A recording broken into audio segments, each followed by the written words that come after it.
Hello everybody, আসসালামু আলাইকুম। Welcome back again রহস্যময় পৃথিবীর কৌতূহল।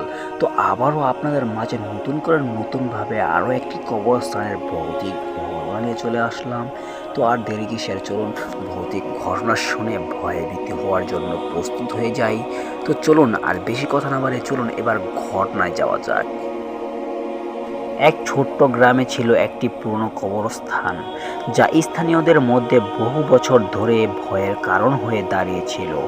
কবরস্থানের গাঢ় রাগ, অন্ধকার এবং পরিত্যক্ত অবস্থার কারণে গ্রামবাসীরা সেখানে যাওয়ার সাহস পেত না।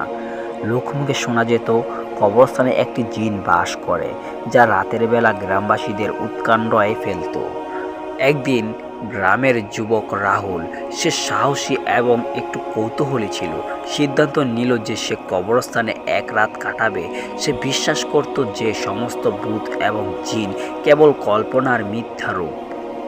রাতে কবরস্থানে প্রবেশের জন্য সে একটি ছোট্ট লণ্ঠন নিয়ে গিয়েছিল। রাতের অন্ধকার রাগ হতে শুরু করেছিল এবং কবরস্থানের সিংহদ্বার দিয়ে প্রবেশ করার পর রাহুল ধীরে ধীরে কবরগুলোর মাঝে হাঁটতে লাগলো। কবরস্থানের বাতাসে একটি ঠান্ডা শীতলতা ছিল, যা অস্তিত্ব অনুভব করাচ্ছিল। হঠাৎ করেই রাহুল শুনতে পেল যে কেউ তার নাম ডাকছে। প্রথমে সে ভাবল একটি তার কল্পনা, কিন্তু ডাকটি স্পষ্ট এবং দৃঢ়লয়ে ছিল, রাহুল। সে তাকিয়ে দেখল, কিন্তু চারপাশে কিছুই ছিল না। রাহুল একটু আতঙ্কিত হলেও সে এগিয়ে যেতে লাগলো। একটি পুরনো কবরের কাছে পৌঁছে সে দেখতে পেল যে কবরের উপর পাথরটি কিছুটা সরানো হয়েছে। কৌতূহলী হয়ে সে পাথরটির সারাতে শুরু করলো এবং হঠাৎ কবরের মধ্য থেকে একটি ভয়ঙ্করভাবে উজ্জ্বল আলো বের হতে লাগলো। আলোটির মধ্যে একটি অন্ধকার সিলুয়েট ধীরে ধীরে পরিষ্কার হতে লাগলো। তিনি চেহারা ধূসর এবং কুৎসিত ছিল এবং তার চোখ দুটো অগ্নির মতো জ্বলছিল।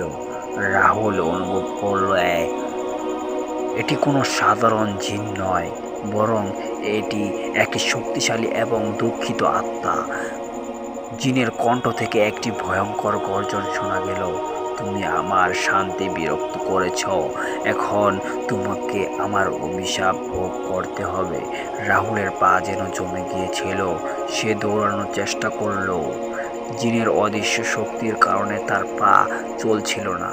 চারপাশে কালো কুয়াশা ঘনীভূত হতে শুরু করলো এবং জিনের গর্জন আরও তীব্র হয়ে উঠল। তার লণ্ঠনের আলো হঠাৎ নিভে গেল এবং পুরো কবরস্থান অন্ধকারে নিমজ্জিত হয়ে গেল। মুহূর্তের মধ্যে রাহুল অনুভব করলো যেন তাকে শক্তিশালী হাত দ্বারা টেনে নেওয়া যাচ্ছে।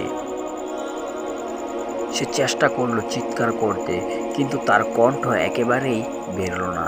এক পর্যায়ে সে নিজেকে রাগ কুয়াশার মধ্যে দেখতে পেল, নিজের যেখানে জিনের চেহারা তার চারপাশে ঘুরছিল।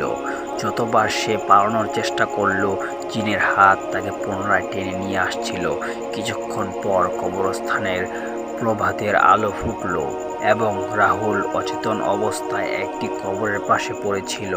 গ্রামবাসীরা তাকে দ্রুত হাসপাতালে নিয়ে গেল। যদিও তার দেহ ছিল সুস্থ, কিন্তু তার মানসিক অবস্থায় গভীর ক্ষতি হয়েছিল। তার অভিজ্ঞতার পর রাহুল আর কখনোই কবরস্থানে একা যেতে সাহস পায়নি এবং তার জীবন জুড়ে সেই রাতের ঘটে যাওয়া অদ্ভুত ঘটনার স্মৃতি তার মনকে তাড়া করে বেড়ায়।